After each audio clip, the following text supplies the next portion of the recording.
Assalamualaikum warahmatullahi wabarakatuh. Salam, Om Swastiastu, Namo Buddhaya, dan salam kebajikan. Izinkan kami dari kelompok 4, Paralel 1, ingin mempresentasikan hasil bagian dari paper proyek penelitian kami yang mengangkat judul Optimisasi Regresi Poisson Log Normal berbasis Eigenvector Spatial Filtering menggunakan Steepest Descent pada kasus demam berdarah Denggi DIY tahun 2022. Untuk anggota kami sendiri yaitu ada Indah, Atika, Siva, Wildi, dan saya sendiri Fahri serta dosen pembimbing kami, Bu Rahma. Latar belakang kami mengambil penelitian kali ini yaitu karena kasus demam berdarah Denggi di Jogja masih menjadi ancaman kesehatan akibat dari perubahan iklim dan juga adanya urbanisasi. Maka dari itu, diperlukan permodelan yang juga presisi di tingkat kecamatan untuk kebijakan berbasis bukti. Model pertama yang kami gunakan yaitu regresi Poisson klasik, namun model tersebut masih sering mengalami overdispersi, yaitu ragamnya selalu melebihi dari rata-rata, sehingga model tersebut tidak memadai. Solusi yang kami tawarkan yaitu menggunakan model Poisson log normal dengan efek acak Gaussian. Namun, masih ada kendala lagi di adanya autokorelasi spasial, yaitu kemiripan antar wilayah, menyebabkan asumsi independensi spasial tidak valid. Sehingga solusi yang kami tawarkan lagi yaitu menggunakan Eigenvector Spatial Filtering atau ESF untuk memodelkan struktur secara eksplisit. Next.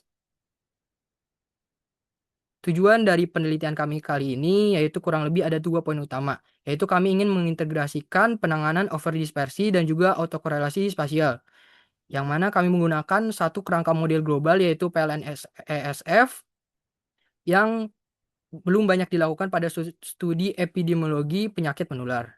Serta tujuan kami yang kedua yaitu membandingkan model Poisson klasik dengan menggunakan PLN ESF pada kasus DBD di Daerah Istimewa Yogyakarta tahun 2022.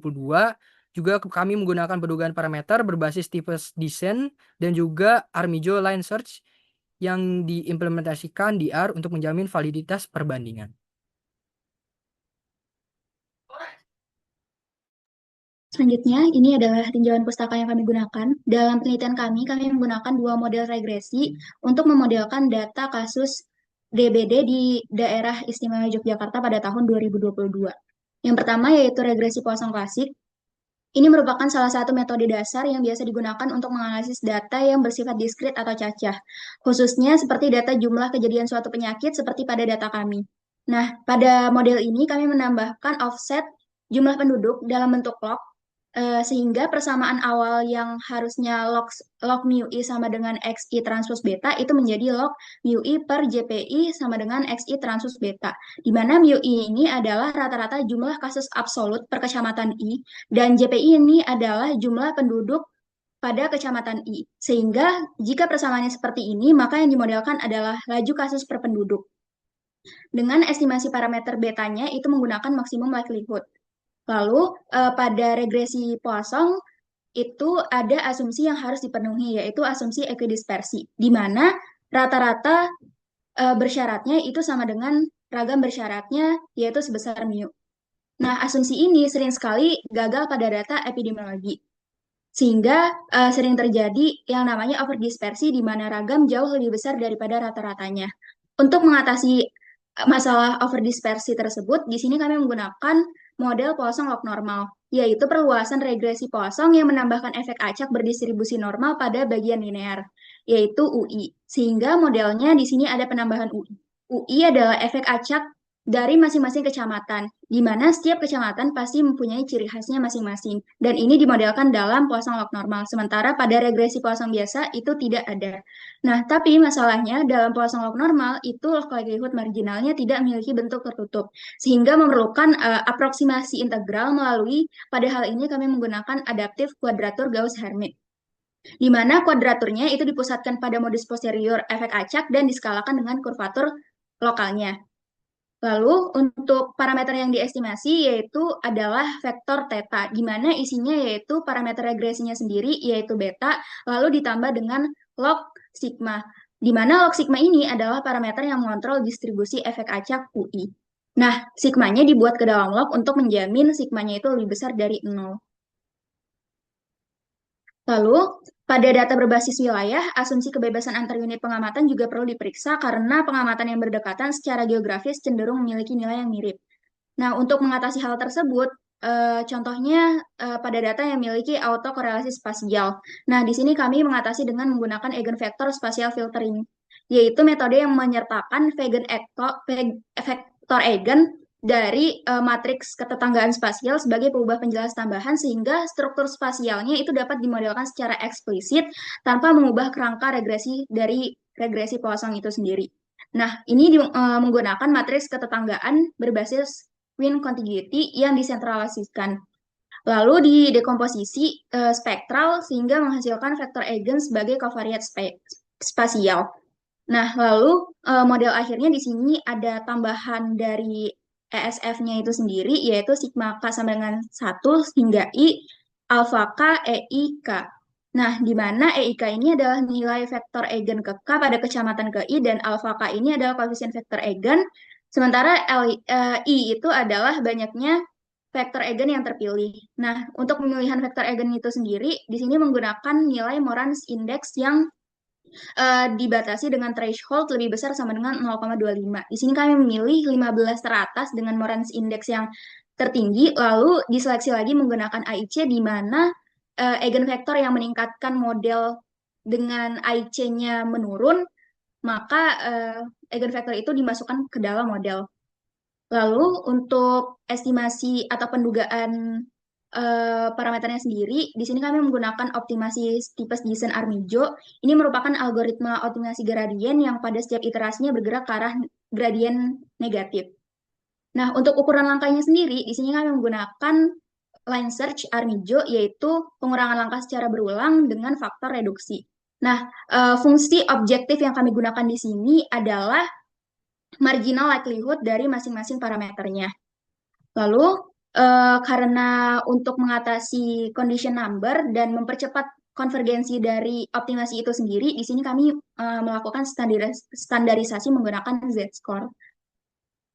Lalu ini untuk hyperparameternya sendiri, hyperparameter ini merupakan kepunyaan dari line search Armijo, di mana untuk hyperparameter yang pertama, yaitu ukuran langkah awal, kami tentukan alfa nolnya itu sama dengan 1, lalu nilai toleransinya itu errornya sama dengan 10 pangkat min 6, di mana nilai toleransi ini sebagai threshold ketika sudah mencapai di nilai toleransi ini, maka iterasi akan berhenti.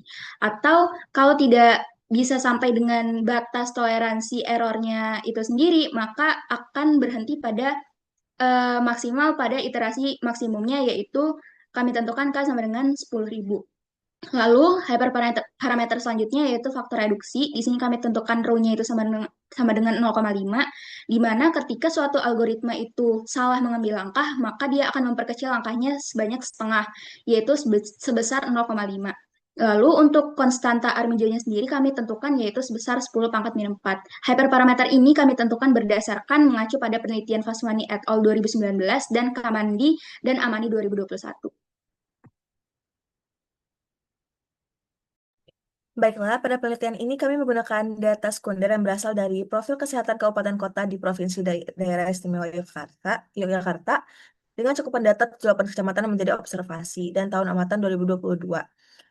Perubahan respon dalam penelitian ini adalah jumlah kasus demam berdarah daging atau DBD pada setiap kecamatan yang dinotasikan sebagai Y, sedangkan perubahan penjelasan yang digunakan terdiri atas 5, yaitu jumlah penduduk sebagai X1, kepadatan penduduk sebagai X2, curah hujan sebagai X3, jumlah keluarga dengan akses sanitasi layak sebagai X4, dan jumlah tenaga kesehatan sebagai X5. Selanjutnya,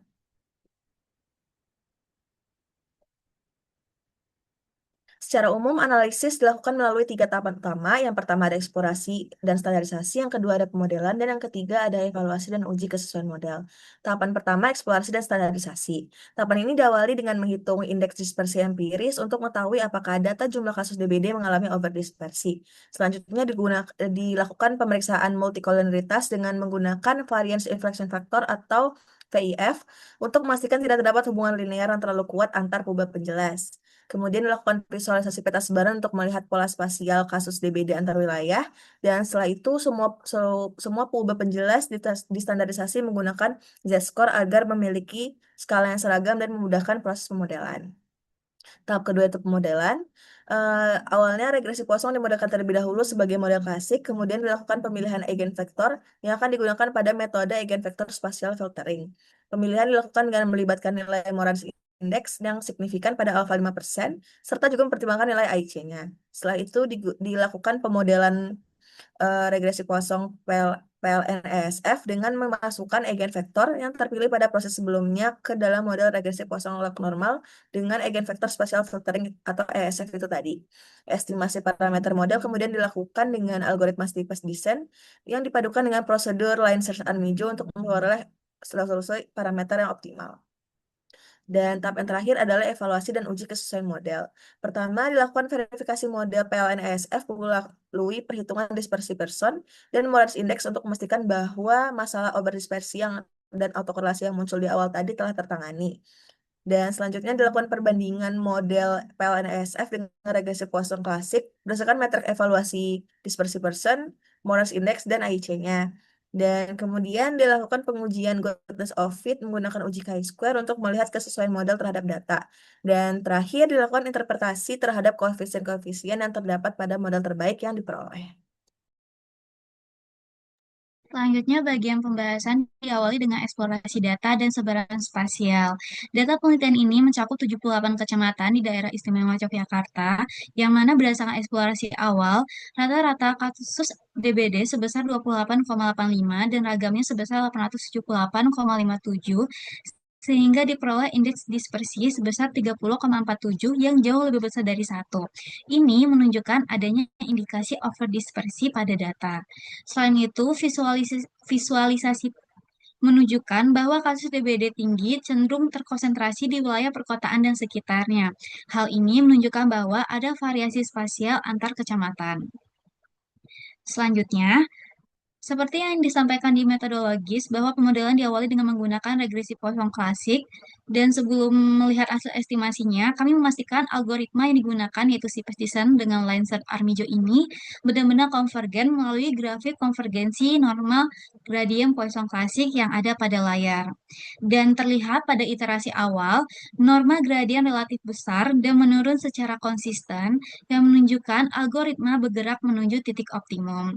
Terlihat pada iterasi ke-191, norma gradien cenderung stagnan karena ukuran langkah line search semakin kecil akibat keterbatasan presisi numerik. Hal ini menunjukkan algoritma sudah mendekati titik stasioner meskipun toleransi 10 pangkat minus 6 belum tercapai. Selanjutnya, hasil regresi Poisson klasik. Sebelumnya, kami telah melakukan pemeriksaan multikolinearitas menggunakan nilai VIF dan seluruh prediktor memiliki nilai kurang dari 10, sehingga semua prediktor tersebut dipertahankan dalam model. Dan hasil estimasi regresi Poisson klasik terlihat pada tabel yang menunjukkan bahwa seluruh perubahan penjelas signifikan pada taraf 5%. Kepadatan penduduk, curah hujan, dan tenaga kesehatan berasosiasi negatif terhadap laju kasus DBD, sedangkan sanitasi berasosiasi positif. Namun hasil diagnostik menunjukkan bahwa Poisson klasik belum memadai. Terlihat pada nilai dispersi persen sebesar 11,61 yang menunjukkan adanya overdispersi dan nilai Morans residual sebesar 0,26 yang menunjukkan masih terdapat autokorelasi spasial. Oleh karena itu, analisis dilanjutkan ke model Poisson log normal dengan eigenvektor spatial filtering. Eigenvektor spatial filtering ini digunakan untuk menangani autokorelasi spasial yang belum tertangkap oleh mode sebelumnya. Pada tahap ini, vektor eigen dipilih berdasarkan nilai Moran, lalu diseleksi kembali menggunakan kriteria AIC. Dari proses seleksi tersebut, diperoleh 6 vektor eigen terpilih, yaitu FV3, FV6, FV5, FV14, FV2, dan FV12. Penurunan AIC pada setiap tahap menunjukkan bahwa vektor-vektor eigen terpilih mampu menangkap variasi spasial yang belum mampu dijelaskan oleh prediktor maupun efek acak pada model PLN. Dengan begitu, penambahan komponen ESF menunjukkan model mampu mempresentasikan struktur spasial pada kasus DBD antar kecamatan di daerah istimewa Yogyakarta.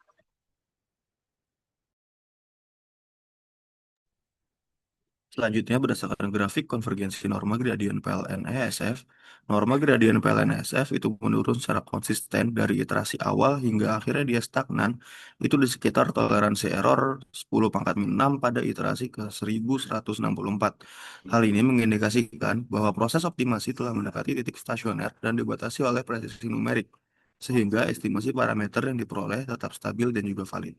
Next. Jadi itu rekan hasil estimasi parameter dan juga diagnostik model dari regresi PLN ESF, di mana dari hasil estimasi parameternya terlihat bahwa dari semua peubah yang kami gunakan, hanya curah hujan itu peubah yang signifikan. Dan juga dari keenam eigenvektor yang kami pilih, yang terpilih di awal, ada 5 diantaranya itu yang signifikan terhadap model. Dan juga rasio laju curah hujan yang bernilai 0,0903 ini mengartikan bahwa setiap peningkatan satu simpangan baku dari curah hujan itu dapat menurunkan ekspektasi laju kasus DBD sebesar 30,97%. Di mana hubungan negatif ini itu bisa dijelaskan oleh efek flushing, yaitu curah hujan berlebih dapat membawa larva nyamuk dari tempat perindukan, yang mana ini sejalan dengan temuannya Benedum et al. Tahun 2018. Hasil diagnostik modelnya juga mengindikasikan bahwa dispersi persennya turun jauh dibanding Poisson klasik, di mana dalam model PLN ESF ini bernilai sekitar 1, sekian, dan juga nilai AIC yang turun drastis dari 1.200 menjadi 600, dan nilai Morans indeksnya yang sudah tidak signifikan lagi. Hal ini berarti overdispersi dan autokorelasi spasial tidak lagi signifikan. Next. Perbandingan kinerja model antara Poisson klasik dan juga PLN ESF, di mana di sini menghasilkan AIC kurang setengah dari Poisson klasik, juga dispersi persen yang turun jauh dari yang awal 11 hingga 1,03, dan lagi ada dari Morans irresidualnya yang sudah tidak lagi signifikan. Model PLN ESF ini terbukti dia lebih efektif dibandingkan Poisson klasik. Dan bila melihat dari uji goodness of fit-nya dengan statistik Pearson, pada Poisson klasik dia menghasilkan nilai statistik sebesar 847, di mana hasilnya itu jauh melebihi nilai kritisnya di angka 93,95. Artinya Poisson klasik ini tidak sesuai dengan data. Sedangkan bila kita melihat pada PLN-ESF, itu nilai statistiknya lebih kecil dibanding nilai kritisnya. Berarti model PLN ini sudah sesuai dengan data yang kita gunakan. Next. Lanjut ke arah kesimpulan. Kami menghasilkan 3 kesimpulan utama, di mana pertama itu Poisson klasik tidak memadai. Regresi Poisson itu gagal memodelkan kasus DBD daerah istimewa Yogyakarta tahun 2022 karena terbukti melanggar 2 asumsi utamanya, yaitu adalah overdispersi, di mana raga media jauh di atas rata-rata, dan terdapat autokorelasi spasial antar kecamatan. Kesimpulan kedua ada PLN plus ESF itu merupakan model terbaik, di mana dia sudah dapat menyerap overdispersi dan juga efek spasial, yang nantinya akan memberikan performa model yang terbaik. Hal ini tuh bisa dibuktikan dengan AIC-nya yang turun drastis dan juga nilai Moran I yang udah tidak signifikan. Curah hujan juga signifikan pada model kali ini. Dari hasil model PLN-ESF tadi dilihat bahwa curah hujan merupakan satu-satunya prediktor asli yang secara signifikan mempengaruhi laju kasus DBD di Yogyakarta. Baik, next. Daftar pustaka. Berikut merupakan daftar pustaka yang kami gunakan. Next. Baik, terima kasih. Sekian presentasi dari kelompok kami. Apabila ada salah kata dan salah dalam penyampaian, kami mohon maaf yang sebesar-besarnya. Assalamualaikum warahmatullahi wabarakatuh.